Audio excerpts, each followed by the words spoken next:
প্রিয় শিক্ষার্থীরা, আমরা এখন পঞ্চম শ্রেণীর পৃষ্ঠা 27-এর অঙ্কটা করব।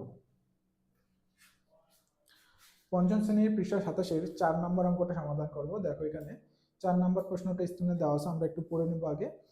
একটি কুয়া খুঁড়তে 8 জন ব্যক্তির 2 দিন সময় লাগে, তাহলে 2 জন ব্যক্তি ওই কুয়া খুঁড়তে কত দিন সময় লাগবে? তাহলে আমাদের এখান থেকে কি বের করতে হবে, যে সময় বের করতে হবে, কত দিন সময় লাগে 2 জন ব্যক্তির কুয়া খুঁড়তে, তাই না? তাহলে আগে আমরা বের করে নেব 8 জন ব্যক্তির কুয়া করতে কতদিন সময় লাগে। এখান থেকে একজন ব্যক্তির কুয়া করতে আগে কতদিন সময় লাগে। 8 জন ব্যক্তির কুয়া করতে সময় লাগে, এখানে কিন্তু দিয়ে দেওয়া আছে কতদিন লাগে, 2 দিন লাগে। তাহলে একজন ব্যক্তির কতদিন লাগে এটা বের করব, এরপরে 2 জন ব্যক্তির কতদিন সময় লাগবে আমরা সেটা বের করব। তাহলে আমরা দেখো সমাধানটা করার জন্য বোর্ডে চলে আসতেছি। 4 নম্বর প্রশ্নটা দেওয়া আছে, প্রশ্ন দেওয়া আছে 8 জন ব্যক্তির কতদিন সময় লাগে, 2 দিন। তাহলে লিখবো 8 জন ব্যক্তির কুয়া করতে সময় লাগে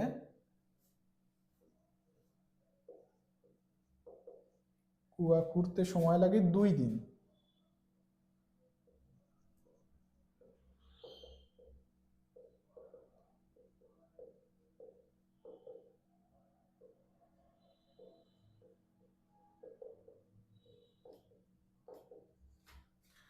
তাহলে 8 জন ব্যক্তির যদি 2 দিন লাগে, তাহলে একজন ব্যক্তির অবশ্যই কম লাগবে।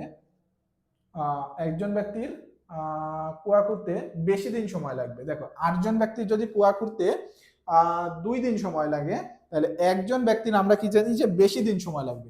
8 জন ব্যক্তি 2 দিনে করতেছে, তাহলে একজন ব্যক্তি করবে এবার, একজন ব্যক্তির তাহলে আরো বেশি দিন সময় লাগবে। তাহলে অতএব একজন ব্যক্তির কুয়া করতে আর বেশি দিন সময় লাগলে আমরা কি জানি, গুণ করতে হবে। কম লাগলে ভাগ করতে হবে, আর বেশি দিন সময় লাগলে গুণ করতে হবে। তাহলে একজন ব্যক্তির কুয়া করতে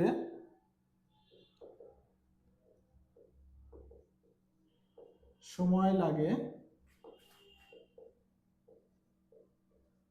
আচ্ছা একজন ব্যক্তি তাহলে কুয়া করতে কতদিন সময় লাগে, এই যে আমাদের এখানে গুণ করা লাগবে মোট যতজন ব্যক্তি আছে তার সাথে মোট যতদিন সময় দেওয়া আছে, এই দুইটা গুণ করলে একজন ব্যক্তিরটা আমরা বের করতে পারবো।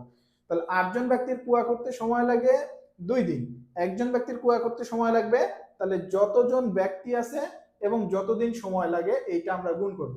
আমাদের ঠিক যেমন কম লাগলে আমরা যতদিন সময় ওটা দিয়ে ভাগ করতাম যতজনকে, ঠিক একইভাবে বেশি দিন লাগলে আমরা এই দুইটা গুণ করব। কম লাগলে আমরা এই দুইটা ভাগ করি, আর বেশি দিন লাগলে আমরা এই দুইটা গুণ করব। তাহলে এখন আমাদের এখানে যেহেতু বেশি সময় লাগবে, তাহলে আমরা গুণ করব। একজন ব্যক্তির কুয়া করতে সময় লাগে 2 দিন, আমরা 8 জনকে গুণ দিব। এখন আমাদের বের করতে হবে 2 জন ব্যক্তির কুয়া করতে সময় কতদিন লাগে। তাহলে একজন ব্যক্তির কুয়া করতে সময় লাগে আমাদের 8 গুণন 2 দিন। তাহলে 2 জন ব্যক্তির আমরা যদি একবারে করি, ফলাফলটা আমরা এইভাবে রেখে দিয়ে তারপরে একবারে করি, তাহলে আমরা কিভাবে করব দেখো, 2 জন ব্যক্তির কুয়া খুঁড়তে সময় লাগে। 2 জন ব্যক্তির কুয়া করতে কতদিন সময় লাগবে, উপরে দেখো আমাদের দেওয়া আছে একজন ব্যক্তির চেয়ে 2 জন ব্যক্তির সময় আবার কম লাগবে। তাহলে এখানে আমরা ভাগ করব 8 গুণন 2, এটার সাথে ভাগ করব কত, 2। 2 জন ব্যক্তি যেহেতু কুয়া করবে, তাহলে 2 দিয়ে ভাগ করব, এত দিন। দেখো এখানে সবসময় আমরা একটা জিনিস ফলো রাখবো, যে আমরা উপরের লাইনটাকে দেখব। যেমন 8 জন ব্যক্তির কুয়া করতে সময় লাগে 2 দিন, এর নিচে লিখছি একজন ব্যক্তির কুয়া করতে সময় লাগে কতদিন। তাহলে 8 জনের তুলনায় এর নিচের লাইন একজন, একজনের উপরে কতজন আছে, 8 জন, একজনের তুলনায় 8 জনের কম দিন সময় লাগে, বা 8 জনের তুলনায় একজনের বেশি দিন সময় লাগবে। এই জন্য কিন্তু এই লাইনে আমাদের গুণ করা লাগছে।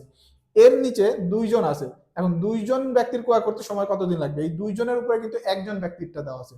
তাহলে 2 জনের তুলনায় একজনের বেশি দিন সময় লাগে, এই একজনের তুলনায় 2 জনের কম লাগবে এর পরের লাইন। এই কারণে কিন্তু 2 জনের যেহেতু কম সময় লাগবে উপরের লাইনে একজনের তুলনায়, এই কারণে কিন্তু এই লাইনে আমাদের ভাগ করতে হবে। অর্থাৎ আমরা সবসময় যে লাইনটা লিখতেছি তার উপরের লাইনের তুলনায় আমাদের কম লাগতেছে না বেশি লাগতেছে, এইটা আমাদের খেয়াল রাখতে হবে। তাহলে একজন ব্যক্তির কুয়া করতে বেশি দিন সময় লাগে, তাই গুণ করলাম। দুইজন ব্যক্তির একজনের তুলনায় কম সময় লাগবে, তাই আমরা এখানে ভাগ করলাম। দেখো তাহলে এখানে যদি আমরা একবারে করি, প্রথমে কত আছে 8 × 16, তাহলে 16 ভাগ 2, তাহলে 16কে 2 দিয়ে ভাগ দিলে আমাদের কত আসবে 8, এত দিন 8 দিন। তাহলে একজন ব্যক্তির কুয়া করতে সময় লাগবে 8 দিন, তাহলে উত্তর হবে 8 দিন।